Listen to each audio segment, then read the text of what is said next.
అందరికీ నమస్కారం అండి. జగద్గురు శ్రీకృష్ణ ఛానల్‌కి స్వాగతం. ఈరోజు శ్రావణ మాసపు గురువారం. పైగా సంకష్టహర చతుర్థి. ఈ సంకష్టహర చతుర్థినే సంకటహర చతుర్థి లేదంటే సంకటహర చవితి అని కూడా అంటారు. నిజానికి ఇది సంకటహర చవితి. గణపతికి సంబంధించిన ఒక చతుర్థిని ఆలంబనంగా చేసుకునే వ్రతాన్ని సంకట వ్రతం అంటారు. ప్రతి మాసంలో కృష్ణపక్షంలో అంటే పౌర్ణమి తర్వాత 3-4 రోజుల్లో చవితి వస్తుంది. ప్రదోష కాలంలో చవితి ఎప్పుడు ఉంటుందో ఆ రోజున సంకష్టహర చవితిగా లెక్కలోకి తీసుకోవాలి. ఈ 2 రోజులు ప్రదోష సమయంలో చవితి ఉండటం వలన సాధారణంగా జరగదు. ఒకవేళ ఎప్పుడైనా అలా జరిగితే రెండవ రోజున సంకష్టహర చవితిగా తీసుకోవాలి. సాధారణంగా ఎక్కువగా పంచాంగాల్లోనూ సంకష్టహర చతుర్థి తెలియజేయడం ఉంటుంది. ఈ వ్రతం ఆచరిస్తే జరగని పనంటూ ఏమీ ఉండదు. ఈ సంకటహర వ్రతాన్ని సంకట చవితి రోజున ప్రారంభించాలి. సంకష్టహర గణపతి వ్రతాచరణ వలన కలిగే లాభాలు, వాటిలో పుత్ర సంతాన ప్రాప్తి, బ్రహ్మహత్యా పాతక నాశనము, వికలాంగ దోష నిర్మూలనము, రాజ్యప్రాప్తి, కుజదోష నివారణ, క్షయవ్యాధి ఉపశయనము, బానిసత్వ విముక్తి, క్రోధో ఉపశమనము, అకాల మృత్యుహరణము, కుష్ఠవ్యాధి నివారణము, జ్ఞానప్రాప్తి, మహిమ, నష్టవస్తుప్రాప్తి, మనోభీష్టి సిద్ధి, యుద్ధ విజయము, గురు అనుగ్రహము, ఇంద్రియ పటుత్వము మొదలైన అనేకం ఉన్నాయి. అయితే నేటి కాలంతో నిన్నటి అవసరం కూడా చాలామందికి లేదు. అందుకే గణేష ఉపాసకులు సాధారణంగా ఈ వ్రతాన్ని వివాహకులకు ఆటంకాలను కలిగించేదిగా, సంతానాన్ని ప్రసాదించేదిగా, దూరమైన బంధువులను తిరిగి కలిపేదిగా, జాతక దోషాలను పోగొట్టడంలో సాటిలేనిదిగా తెలియజేస్తున్నారు. అనేక లాభాలు ఉన్న ఈ వ్రతాన్ని ఒక్కరోజు ఆచరిస్తే చాలు.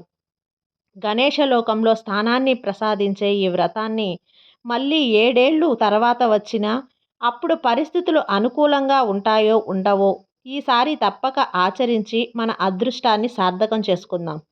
ఆ శక్తి పుత్రుని శక్తి సహితుని అనుగ్రహాన్ని పొందుదాం.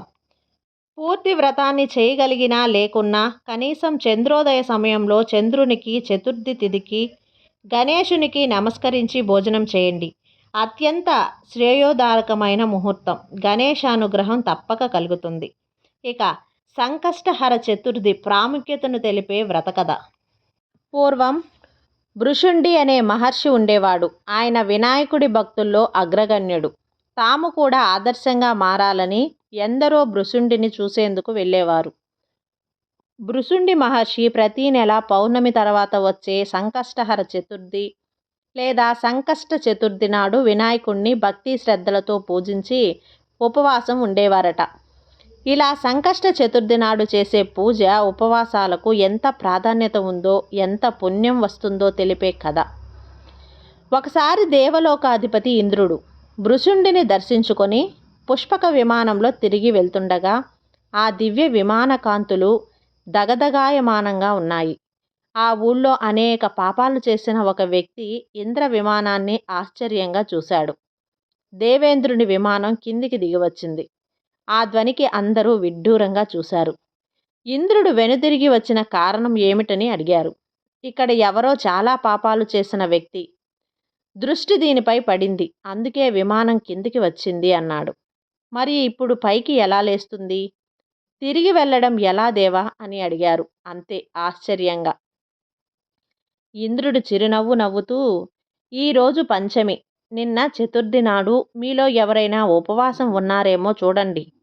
ఒకవేళ అలా ఎవరైనా నిన్నటి రోజున ఉపవాసం ఉంటే వారి దివ్య దృష్టి ఈ విమానం మీద ప్రసరిస్తే అది తిరిగి బయలుదేరుతుంది అన్నాడు. వాళ్ళు ఊరంతా విచారించారు. కానీ ఒక్కరు కూడా ముందు రోజు ఉపవాసం లేరని తెలిసింది. దేవేంద్రుడు బాధపడుతూ ఉండగా వినాయకుని భటులు ఒకరు చనిపోయిన స్త్రీని తీసుకువెళ్తూ కనిపించారు. ఇంద్రుడు చూసి, అదేంటి, అన్ని పాపాలు చేసిన స్త్రీని యమదూతలు కాకుండా మీరెందుకు తీసుకెళ్తున్నారు అని అడిగారు. నిజమే, ఆమె ఉత్తమురాలేం కాదు. కానీ నిన్న అనుకోకుండా రోజంతా నిద్రపోవటం వల్ల ఆమె భుజించలేదు. రోజంతా ఉపవాసం చేసి ఈరోజు ఉదయం లేచిన తర్వాతే తిన్నది. అలా ఆమెకి తెలియకుండానే నిన్న చతుర్థి నాడు ఉపవాసం ఉంది. అందువల్ల ఆమెని మేము తీసుకెళ్తున్నామని చెప్పారు. అంతా విన్న తర్వాత ఇంద్రుడు, సరే, ఆమె పుణ్యాన్ని కాస్త ఇటు ప్రసరింపజేయండి అన్నాడు. క్షమించండి, అలా కుదరదు స్వామి అంటూ వారు వెళ్ళిపోయారు. అంతే, ఆమె మీది నుండి వచ్చిన గాలిలో విమానం బయలుదేరింది.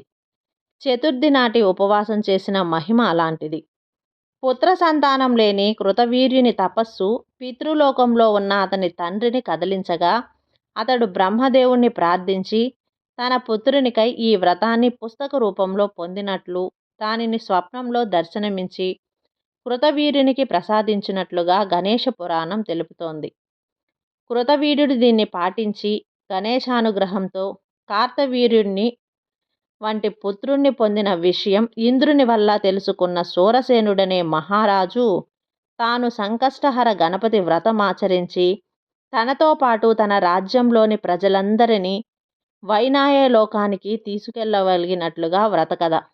అందరం భక్తితో ఓం గం గణపతయే నమః అని స్వామివారి అనుగ్రహం పొందుదాం.